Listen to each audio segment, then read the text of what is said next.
Hello everyone, my name is Moji. You're watching a Bitcoin bubble news channel. After that, the price of gold goes down in a calm manner, and we test the old highs. It then goes into a trade range between $1,700 and just over $2,000. It was where we were for a few years after COVID. Here's the question, what's this new gold move all about? Does it look more like the move in gold after the year 2000? There was inflation too. In the video she posted today, Cathie Wood talks about both monetary policy and fiscal policy. Because the market shows how the economy is doing and how new ideas are being received, let's skip ahead to the movie. And you can see that it's raised to a new high. Here is where I talked about this increase. Inflation started in the late 1990s and early 2000s. There was a lot of easing by the Fed, for many reasons. The Russia default happened in 1998. Around 1998, long-term capital went bankrupt, which made people worry about a structural risk that could affect not only the US but also the rest of the world. Federal Reserve is there. That was followed by Y2K. Computers would think we were back in 1900 at Y2K, the year 2000, because they never put the first two decimals into codes. It follows that 20 would not be there at the start of the century, being like we're back in 1900. Technology experts and the Federal Reserve thought the world economy would stop working. Federal Reserve loosened up. Not that happened. The tech and internet bust followed. Federal Reserve loosened up. Clearly it took some time for inflation to start, but it did start in 2008 and lasted until 2009. We were having some trouble during the slump. The next part of the rise in gold prices was what we think fear. I'm never going to have that trouble again because of my insurance policy.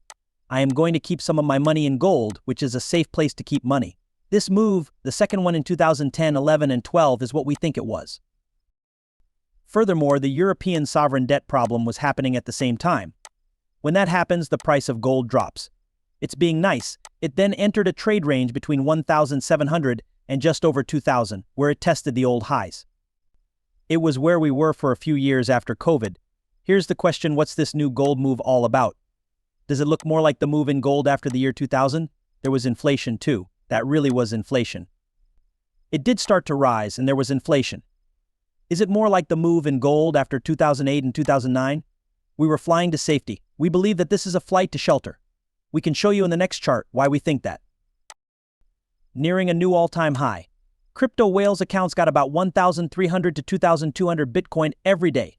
BTC's value dropped from $71,500 on June 7th to around $69,000, and then it dropped some more. Once the delay was over, on June 11th, 20,600 Bitcoin started to flow into addresses owned by whales.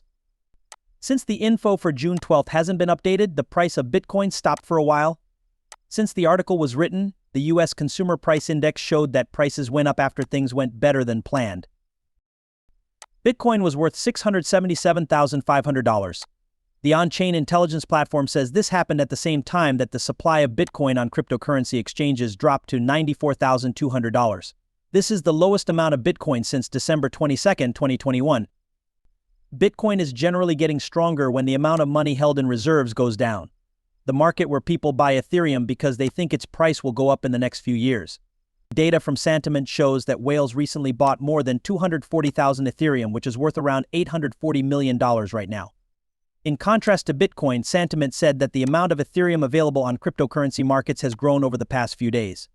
Data from Sentiment shows that $17.98 million worth of Ethereum are kept on cryptocurrency exchanges right now. Okay, now here it is. This map looks familiar. Okay, so what does this picture tell us? Two things come to mind. First, the purple line shows how much different metals cost compared to gold. That's the 10-year Treasury return, which is shown by the green line. You can also see how closely they were linked after 2008 to 2009. There's also a purple line that shows when the value of gold went up compared to other metals. At lower prices, gold could buy more metals with $1. What exactly did that mean? There was a good chance we were on a flight to safety. We were on a descent to safety. And that was definitely the case in 2008 to 2009. During the problem with Europe's debt, it was true. That is what this means. I also know that this site is mostly about the US business. However, China is sending decline to the rest of the world's economy. We know that because around the world it's turning political. Janet Yellen told China, We're not going to let your cheap, mass-produced electric cars into the US. You will have to meet or stay above these very high goals, and we will stop sending deflation.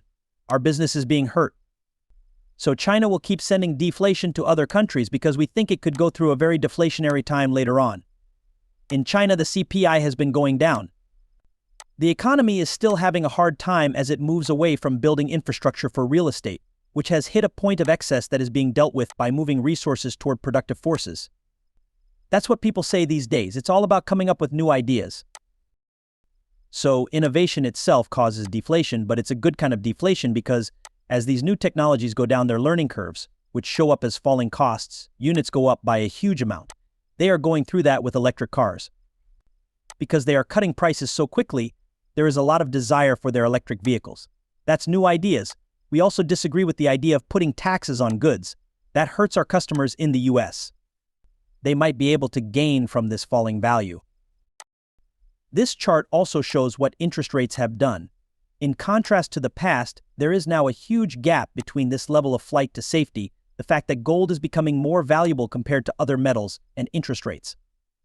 And if we're right, this huge gap will close more because interest rates are going down than because metals are going up compared to gold. According to this chart, interest rates, long-term government rates would go back down to that 1% level if nothing changed, if the Federal Reserve didn't loosen policy. Why would something like that take place? This industry is very weak. In order to bring it back to life, the Fed is following it and driving rates down quickly.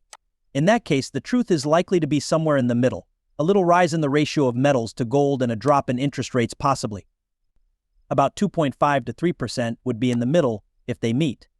Even though the Federal Reserve of the United States has been fine, Bitcoin is still expected to rise soon, almost 25% above its all-time high of 0.679 before getting to the cycle's high point of $3,832.91,539. The next step was to keep the Bitcoin goal the same. An important technical expert named CryptoCon wrote this in a post on June 12th, just hours after the Federal Reserve's meeting minutes came out. The minutes said that interest rates would stay the same, with only one drop planned for 2024. CryptoCon's Bitcoin estimate was backed up by the Magic Bands model, which looks at the highs and lows of past cycles to guess what prices will be in the future. Based on how it moved in earlier cycles, the model says that once the price of Bitcoin breaks through a main level, like its all-time high, it moves on to the next step. Based on the plan, Bitcoin is currently trying to stop itself from breaking through. During this time of consolidation, it will hit level 3 at $91,539 and then the target for the cycle high of $123,800. According to data from CoinMarketCap, a rise to $91,539 would be a 34% jump from its present price of $68,0315. It will take some time to get to level 3 of the Magic Bands, but CryptoCon said it was the next step, even though some traders were worried about the Fed's hawkish tone. Which means that it seems to be taking a tougher stance against inflation, for example, by cutting interest rates less often. The prediction still came true. Do not forget to join our feed. Regards.